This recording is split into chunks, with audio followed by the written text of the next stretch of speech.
प्रभु श्री राम और गिलहरी की कथा भारतीय धर्मग्रंथों में उल्लेखित एक ऐसी अद्भुत घटना है जो समर्पण और छोटे से छोटे प्रयासों के महत्व को दर्शाती है। ये घटना तब घटित हुई जब राम और उनकी वानर सेना लंका जाने के लिए समुद्र पर पुल निर्माण कर रहे थे। यह पुल रावण से सीता जी को मुक्त कराने के उद्देश्य से बनाया जा रहा था। रामायण के अनुसार जब प्रभु श्री राम और उनकी सेना वानरों की मदद से समुद्र पर पत्थरों से पुल बना रहे थे, तो हर कोई अपने सामर्थ्य अनुसार योगदान दे रहा था। वानर विशाल पत्थरों को उठाकर समुद्र में डाल रहे थे ताकि राम सेतु का निर्माण हो सके। उस समय एक छोटी सी गिलहरी भी इस महायज्ञ में भाग ले रही थी। वह गिलहरी अपने छोटे छोटे पैरों से रेत उठाकर समुद्र में डाल रही थी। उसका योगदान भले ही बहुत छोटा था, लेकिन उसकी भावना और समर्पण असीमित थे। वानरों ने जब देखा कि गिलहरी रेत के कण समुद्र में डाल रही है, तो वे हंसने लगे और बोले, तुम्हारे इतने छोटे छोटे प्रयास से क्या ये पुल बन पाएगा।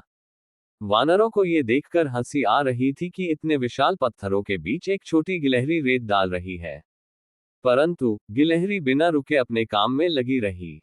उसे इस बात की परवाह नहीं थी कि उसका योगदान कितना छोटा है, वह बस अपना कर्तव्य निभा रही थी।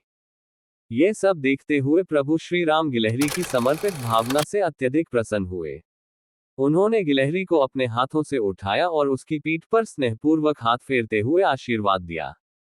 प्रभु श्री राम ने कहा, तुम्हारा ये छोटा प्रयास भी मेरे लिए उतना ही महत्वपूर्ण है जितना इन वानरों द्वारा किए जा रहे महान कार्य। समर्पण और निष्ठा का कोई माप नहीं होता। गिलहरी को आशीर्वाद देते समय प्रभु श्री राम ने अपनी उंगलियों से उसकी पीठ को छुआ, और तभी से गिलहरी की पीठ पर 3 सफेद धारियां उभर आईं। यह आशीर्वाद के प्रतीक हैं, और इस घटना के पश्चात से आज भी गिलहरी की पीठ पर यह धारियां देखी जाती हैं। इन धारियों को भगवान श्री राम द्वारा दिया गया दिव्य आशीर्वाद माना जाता है। ये कथा हमें ये सिखाती है कि कोई भी कार्य छोटा या बड़ा नहीं होता। समर्पण, निष्ठा और ईमानदारी से किया गया हर कार्य महत्वपूर्ण होता है।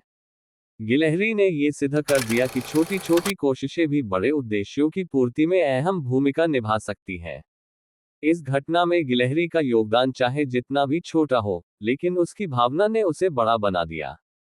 प्रभु श्री राम का आशीर्वाद गिलहरी के इस छोटे से परंतु महत्वपूर्ण कार्य के प्रति सम्मान और उसकी मेहनत की सराहना का प्रतीक था। इस कहानी का मर्म यही है कि हर व्यक्ति के योगदान की अपनी विशेषता होती है, चाहे वह कितना भी छोटा क्यों न हो। जिस प्रकार गिलहरी ने अपनी सीमा में रहकर पूरे समर्पण से कार्य किया, वैसे ही हमें भी हर परिस्थिति में अपनी पूरी शक्ति और निष्ठा के साथ कार्य करना चाहिए। कथा का ये प्रसंग समर्पण, निष्ठा और छोटे से छोटे कार्य की महत्ता को दर्शाता है। यही वजह है कि आज भी गिलहरी की पीठ पर जो सफेद धारियां देखी जाती हैं, उन्हें प्रभु श्री राम के आशीर्वाद का प्रतीक माना जाता है।